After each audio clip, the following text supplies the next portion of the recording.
The WNBA draft is not too far away, and the Chicago Sky hold 2 picks in the top 10. And this is a draft with a lot of top end talent coming in. Me and Steve, we're going to talk about exactly what the Chicago Sky could do in this upcoming draft and more right after this.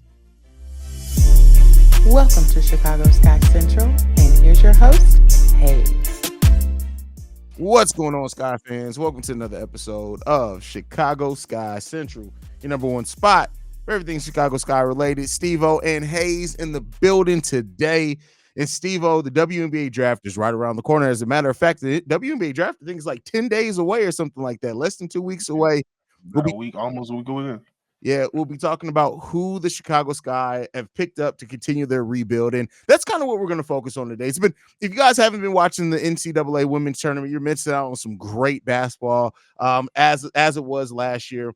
But pivoting towards the draft, every single mock draft in the WNBA has the top 4 picks going the same way. That's, of course, Caitlin Clark going number 1 overall to the Indiana Fever. You got Cameron Brink going number 2 to the Los Angeles Sparks. Rickea Jackson coming to us with the Chicago Sky, and then Camila Cardoso going number 4 to the Los Angeles Sparks. Let's start there.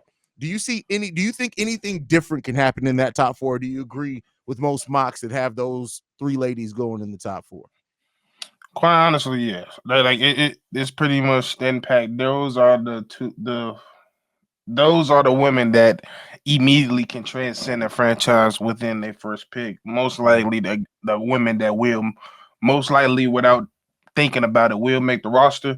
So out of those 4 you just named, 3 or 4 you just named, I don't see it. I mean, of course, every draft in every sport you see one that might get picked earlier, get big later than we thought. But for the most part, when we come from what they did this past season, and in the tournament, those are bar none the top 3, top 4 players in the draft for sure.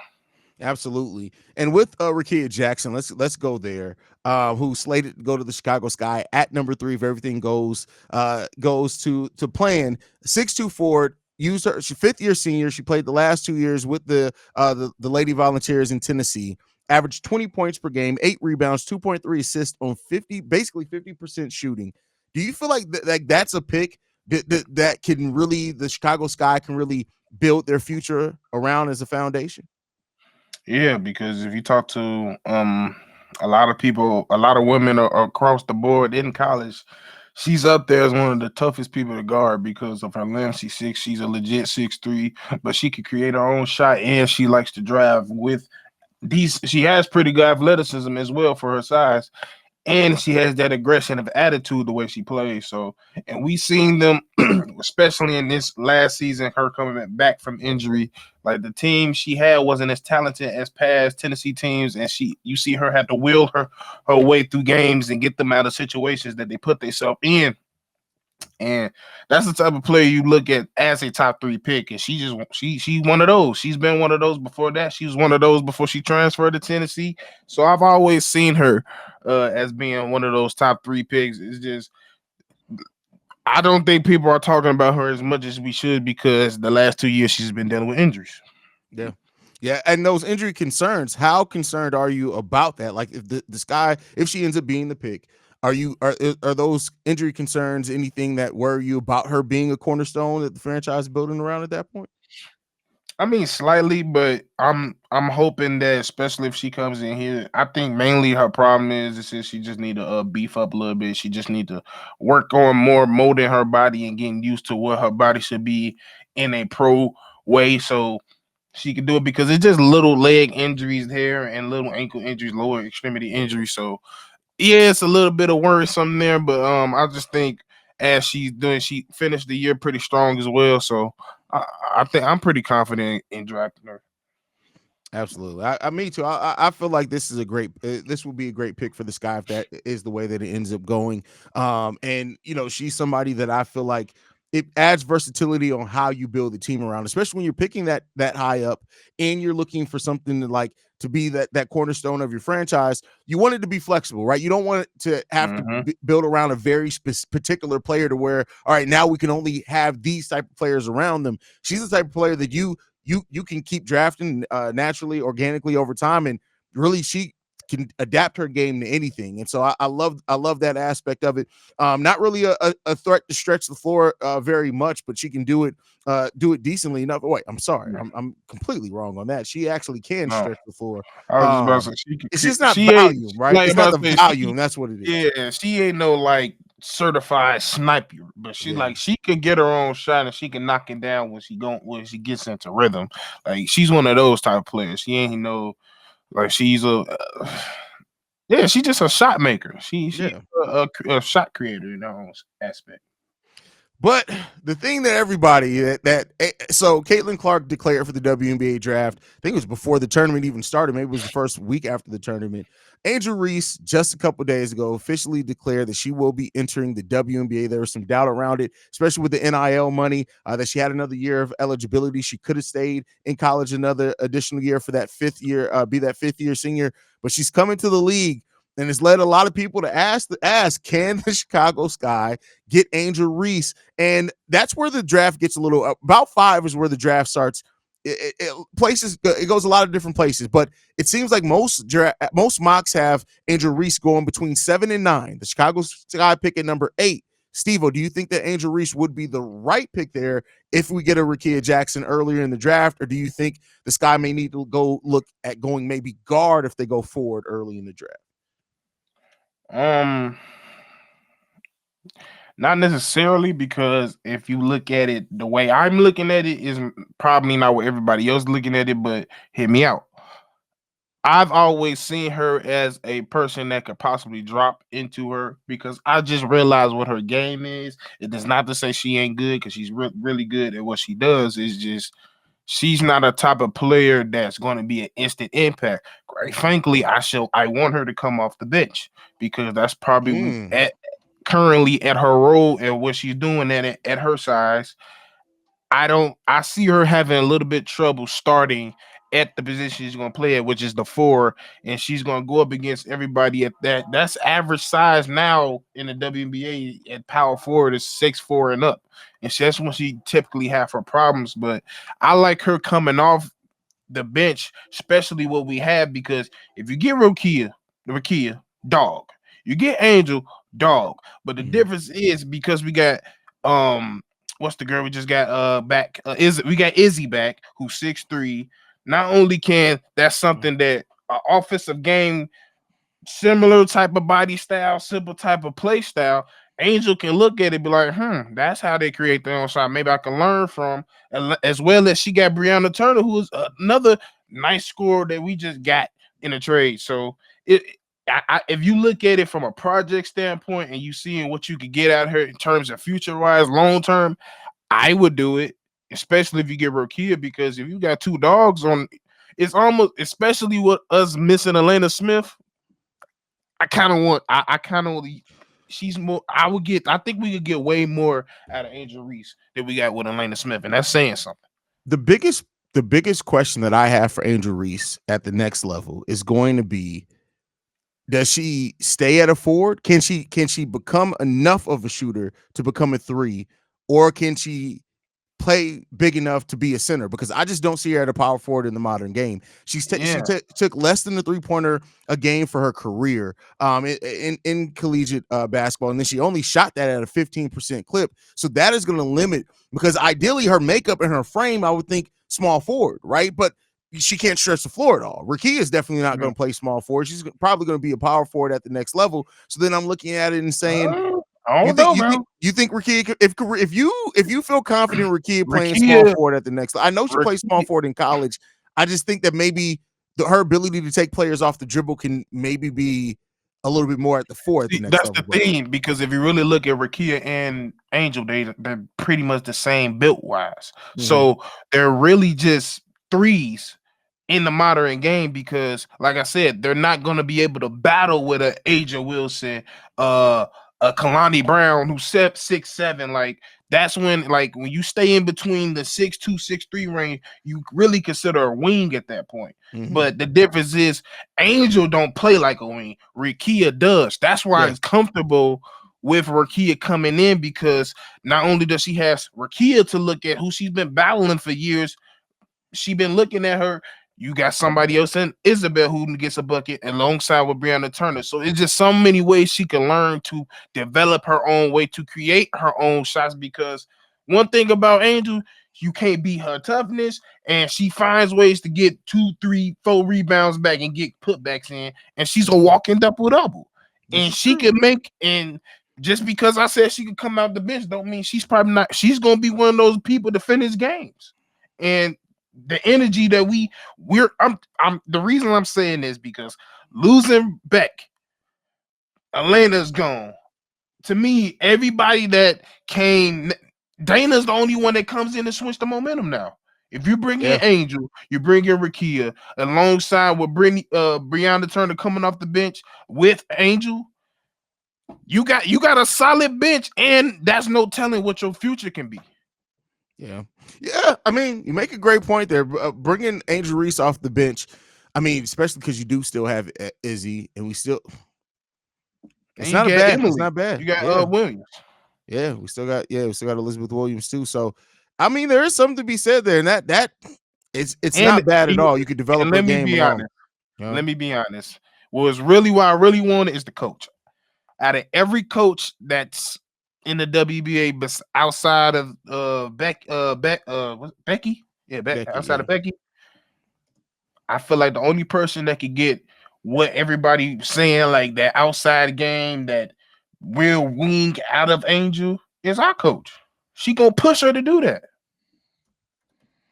Yeah. I'm just looking at so many things, but of course, in this position, I have to mention there's a lot of people you could go with at that. We got the 8th pick. There's a lot of people you can look up. You can look at the girl in Utah. I'm a big fan of her. She's a bucket. She can stretch the floor, big body, but it's kind of be difficult where you want to find her at. If you want to play her at small forward, not really. If you want to play her at shooting guard, which is kind of what she is, she's 6'2". But you can also look at the guards. But to me, a lot of guards that I was looking at coming in decided to go back to college. So Yeah. I'm I like the guards that we kind of have now anyway.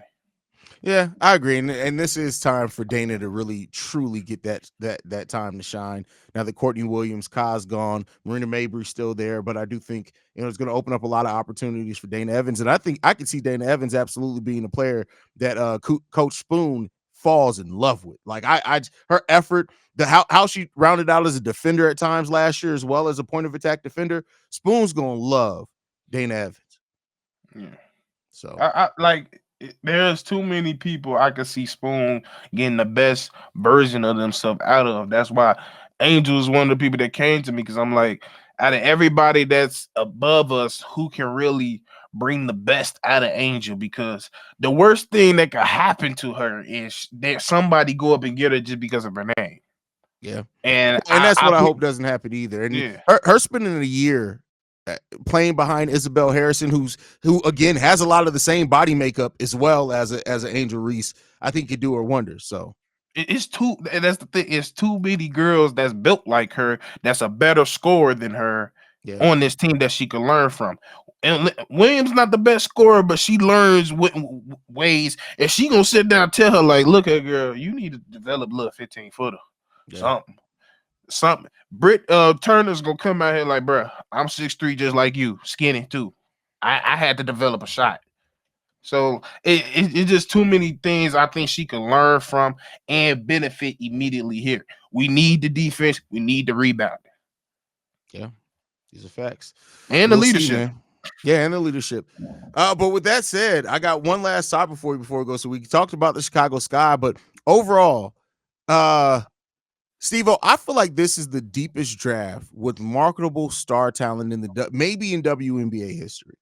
The question that we have is two people who support the W, who love women's basketball, who talk about it. Heck, we got this show. Do you think that the WNBA is really ready to market these women like they deserve to be marketed coming into this league? No, because and the only reason I say no is because I would have already been I would have been lighting Kaylin up all over my they ain't been doing it. I don't care if she ain't here yet. I would have been doing it. I've been talking about it. I would have been drop a cameo of some things about to change. talk about all the critics of the WNBA. What, like, just bring some hype. Like, Yeah. that's something like I know y'all. That's why one of the weakness of the WNBA is their PR is so trash because they don't think of nothing creative to give people hype. I would have, I would ever since last year to the final end of the tournament, I would have been dropping hypes every month. Something with hype, something with Gatorade, something with your things. When you announced you were doing the expansion team with Golden State, I would announce another thing with that. Like, you have to push this as much as possible to its in people's faces. The WNBA, every time I watched TV this week, they were showing Caitlin Clark versus LSU. Angel Reese versus Iowa. They showed it so much that I knew, even though I've been watching it for years, I knew everybody was going to watch it. That's why it came Mhm. out and said 12.3 million people watch it. I knew that was going to happen because Yeah. they pushed it. Y'all have to push it just as much as y'all push everything else. So I hope they get it right, but as of now and past things, I don't know. I hope you don't mess it up.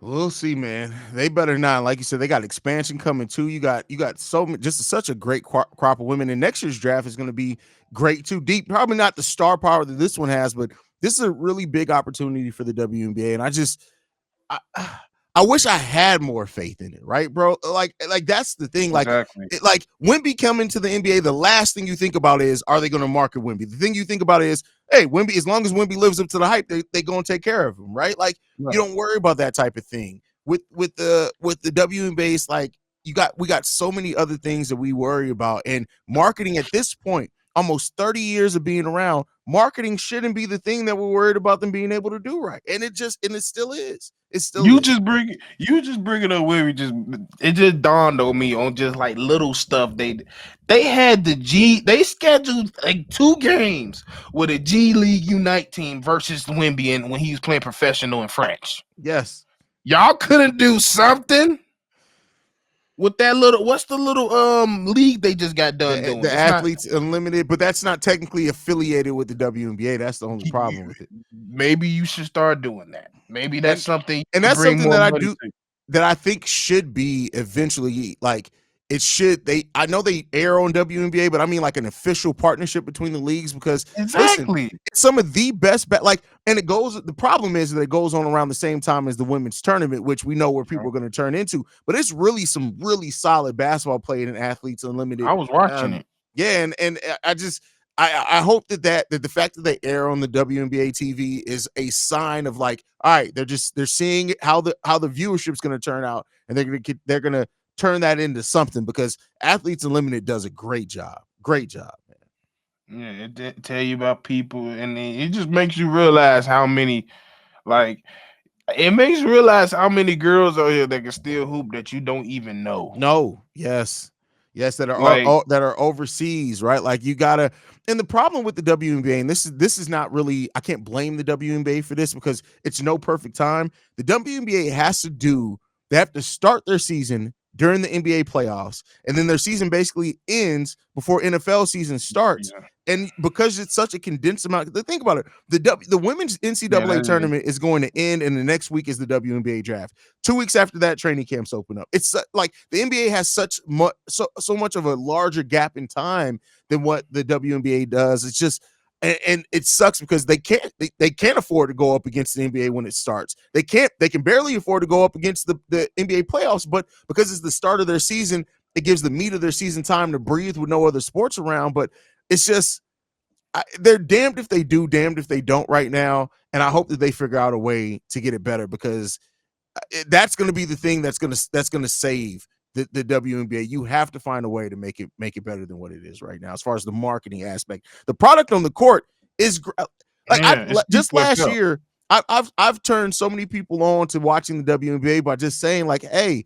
people that I know that are basketball, like X's and O's, like people, the casuals who want to see the dunks and things like that. I don't know if you'll ever get them, but like X's and O's people, I've gotten them to start watching WNBA, and they've loved it. And it's like, the product on the court is excellent. It's just the market. You got to market it. People don't know.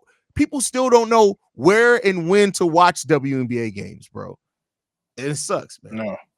They still don't know. Like I remember I told Cena about Shorty out in Dallas, Rickea, Mhm. Umugumawale.